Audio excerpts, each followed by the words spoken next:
მერლინ მონრო საკუთარ სახლში გარდაცვლილი იპოვეს. 1962 წლის 5 აგვისტო.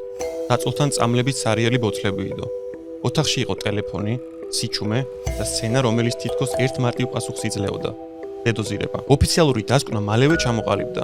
ბარბიტურატებით მოწამლა. საბარაუდო თვითმკვლელობა. ჰოლივუდმა თავისი ყველაზე ცნობილი ვარსკვლავი დაიტირა. გაზეთებმა ტრაგედია პირველ გვერდზე გაიტანეს. მაგრამ მერლინ მონროს სიკვდილი მალე მხოლოდ ჰოლივუდის ტრაგედია აღარ იყო. მის ცხოვრებაში ჩნდებოდა სახელები და თემები, რომლებიც კინოსამყაროს ცდებოდა.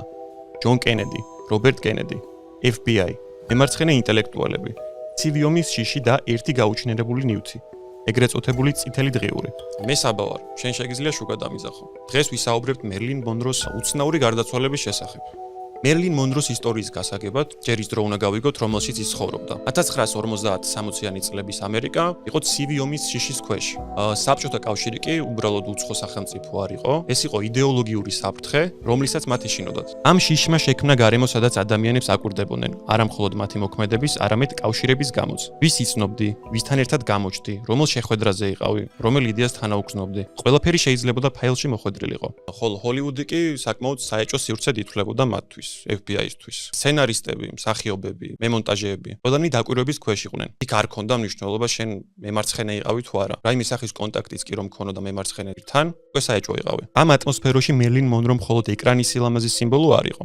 ის იყო მსოფლიოში ერთ-ერთი ყველაზე ცნობილი ქალი, რომელსაც მილიონები უსმენენ და უყურებდნენ. ჯარისკაცებსაც კი მისი პოსტერი ქონდათ კედელზე ჩამოკიდებული და უყურებდნენ და არა მარტო უყურებდნენ.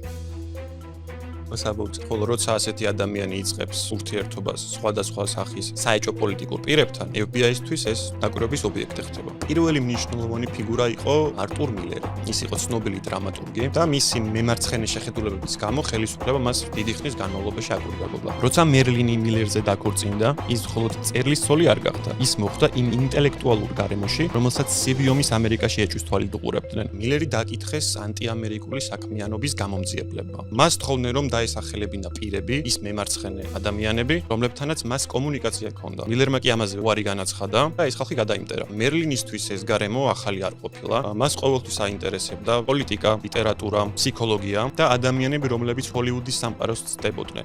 ის ყოველთვის ცდილობდა, რომ აღექვათ არა როგორც უბრალოდ ლამაზი ქალი, არამედ მოაზროვნე ადამიანიც კი. მეორე სახელი, რომელიც FBI-ის ფაილებში ჩნდება, არის ფრედერიკ ვანდერბილტ ფილდი. დიდარი ამერიკული ოჯახის მემკვიდრე, რომელიც მემარცხენე პოზიციების გამო საკუთარი კლასისგან გარიყული იყო და მოგვიანებით მექსიკაში ცხოვრობდა.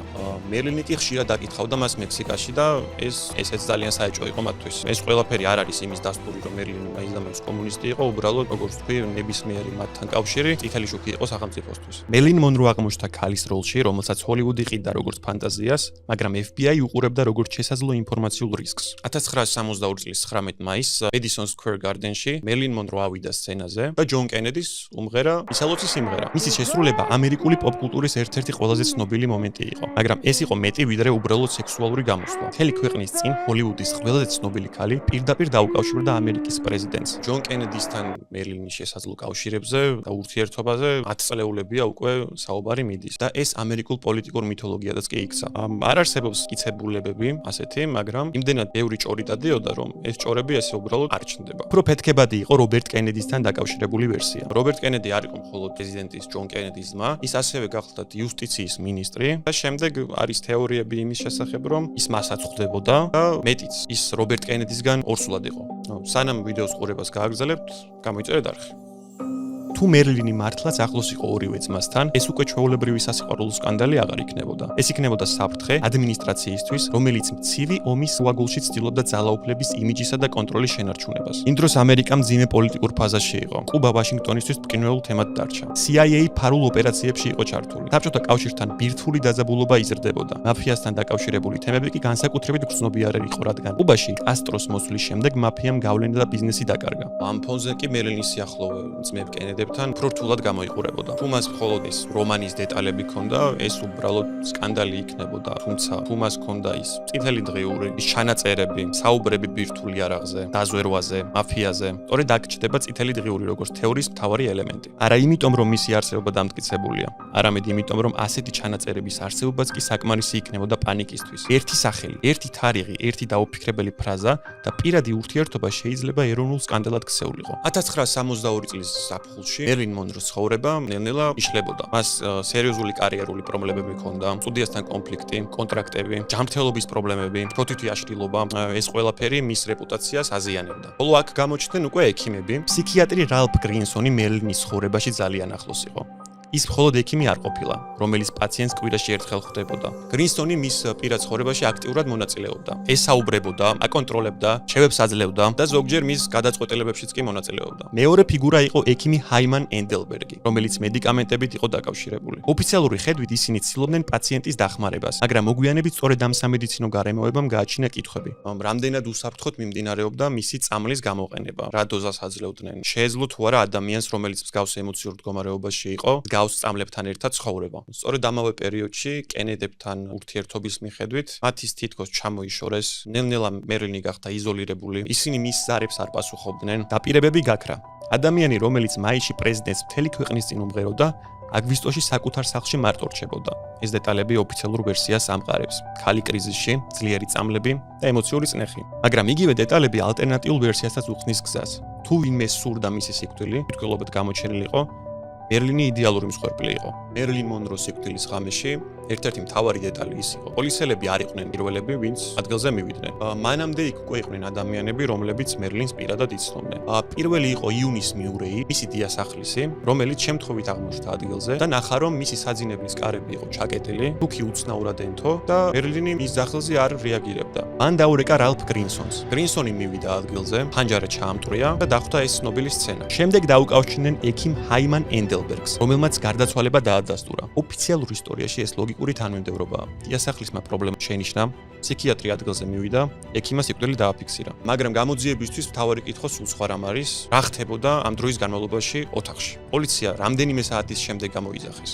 თუ ეს მათი ბრალი იყო, მაშინ ისინი ნებისმიერ მივტკიცებას გააქრობდნენ. ფანჯარა ჩამტვრეული იყო. ადამიანები შედიოდნენ და გამოდიოდნენ. ასე დროს ყოველი დეტალი მნიშვნელოვანია. სად იყო წამლების ბოთლები, ვინ ნახა ისინი პირველად, შეიცვალა თუ არა რამე ოთახში. შემდეგ გაჩნდა ახალი პრობლემა, სამედიცინო ნიმუშები.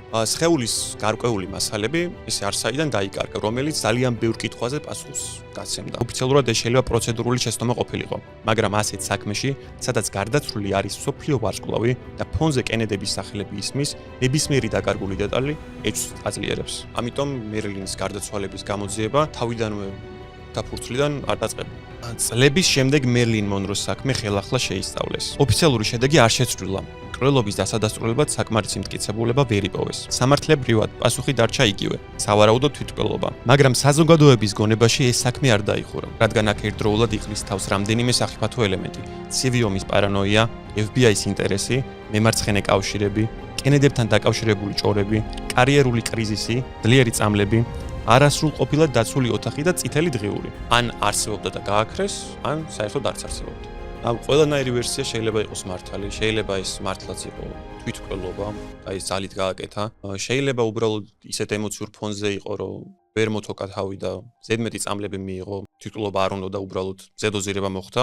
აი ისიც შეიძლება რომ ის მოიშორეს. მაგრამ ერთი რამ აშკარაა, მერლინ მონრო არ ცხოვრობდა ჩვეულებრივ სივრცეში. ის იდგა ჰოლივუდის პოლიტიკის, დაზვერვის შიშებისა და პირადი ტრაგედიის გადაკვეთაზე. და სწორედ ამიტომ მისი სიკვდილი აღარ არის მხოლოდ კითხვა, რატომ მიიღო მან წამლები. უფრო დიდი კითხვა არის, რამდენმა ადამიანმა იცოდა, რომ ის ინგრეოდა და რატომ ვერავინ ან არავინ შეაჩერა ეს პროცესი. თქვენ რას ფიქრობთ, რა მოხდა სინამდვილეში? ჩვენ ვიმყოფებით ლისი პოდკასტ სტუდიოში, რომელიც მდებარეობს ავთოვარაძის 99-ში. თუ გინდათ პოდკასტის ჩაწერა, ან ესეთი მსგავსი მონოლოგის ვიდეოს გადაღება, შეგიძლიათ დაუკავშირდეთ, ლინკი იქნება აღწერაში. მადლობა, სულ ეს იყო. იმედია მოგეწონათ ვიდეო და დაწერეთ ვიზე გადავიღო შემდეგი ნაწილი.